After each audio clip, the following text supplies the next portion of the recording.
What's up, everybody? My name is Brad, and today we're in front of the Stephen King shelf. So I've got another Stephen King book review for you.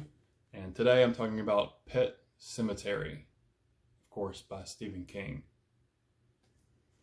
He says it in the foreword or the introduction to this book, and I think he said it in interviews as well.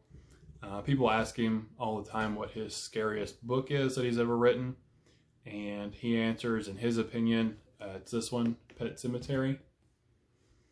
I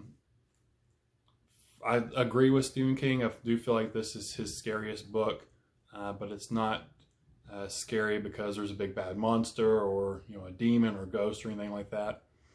This is more of a real life horror, something that basically everyone will have to deal with sometime in their life, and that's the horror of grief and dealing with grief. Whether it's the loss of a loved one or a friend or whoever it may be, basically everyone in their lifetime is going to have to deal with grief in one way or another, and King captures that fantastically in this book.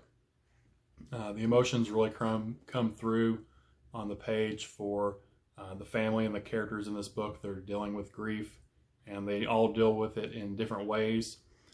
So it captures how people in life as well can deal with grief in different ways. This has been made into, there's Pet Sematary 1, Pet Sematary 2. Earlier this year, there was a Pet Sematary remake as far as movies are concerned. So I'm sure most people by now know at least the basic plot of the book. Even if you don't, I'm going to try not to spoil anything because it's not really a twist, but the thing that happens, the thing that sort of gets the plot going, it's super brutal and devastating, and totally is just like a gut punch if you don't know what's coming. So I don't want to spoil anything. But this book tells the story of the Creed family. There's the husband, Lewis Creed, the wife, Rachel, and they have two children. Ellie, who I want to say is maybe like, 6 to 8 years old, and their son, Gage, who's about 2 years old.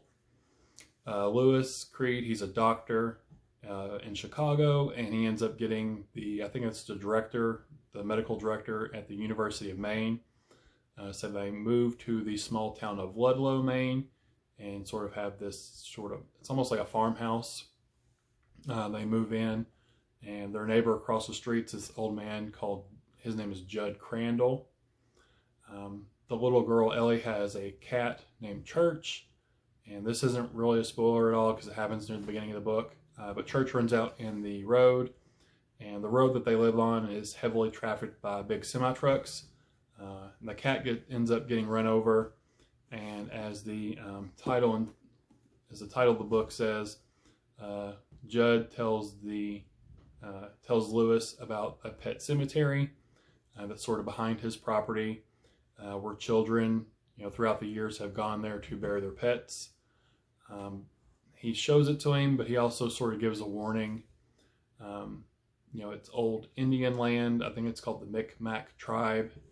And sometimes when you bury things come back. And of course, that's what happens with the cat. They bury the cat and it comes back, but not the way it was in life. It's changed, it's different. It's not like a zombie, like you would think. There's just something missing about the cat and it's different. But later in the book, there's this devastating thing that happens to the Creed family. And if you have kids, that's sort of where the gut punch gets you, especially if you're a parent. The loss and the devastation that occurs in the book. Like I said, if you've seen the movies or anything, you know what I'm talking about. But if for some reason you don't, I don't want to spoil that for you because it's super heavy and dark. But suffice it to say, as the quote on the back says by Judd Crandall, sometimes dead is better. And that's sort of where the ball gets rolling and sort of the horror factor as far as the supernatural and sort of stuff, if you will. Lewis Creed does something, and then it's hard to not spoil it talking about it, but something comes back and it's not good, and it's sort of the devolvement of the Creed family. Their sort of descent into grief and depression and how they're dealing with things, and then the supernatural occurrence that comes up and how they deal with that. The ending to this book, before that, there is something else I want to talk about.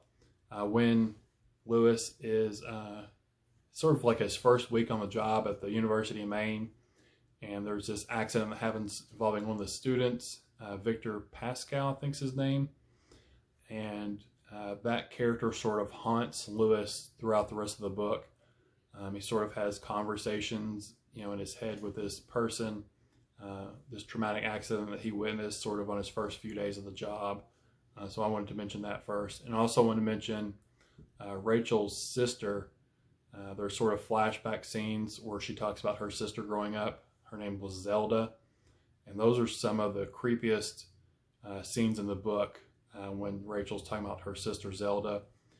And her sister and what happened with her sister when she was younger plays into her grief in sort of the current timeline with what she's dealing with. But the ending of the book is super wild. I really like the ending.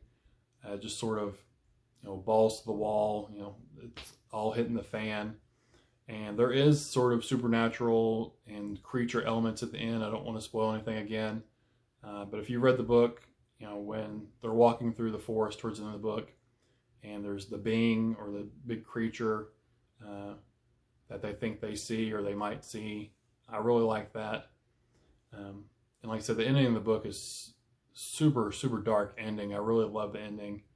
And really, especially like the last few pages, sort of sends chills up your spine, gives you goosebumps about what happens. But I really recommend this book. This was a total 5-star read for me. Can't sing its praises enough.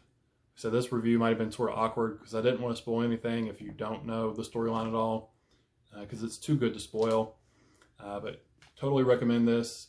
Like I said, it's not your typical horror book with monsters and demons and ghosts.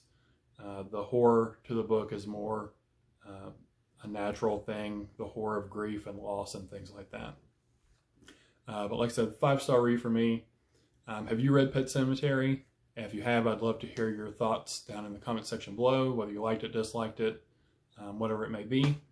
But again, my name is Brad. Thanks for spending your time with me today, and I'll talk to you later. Bye.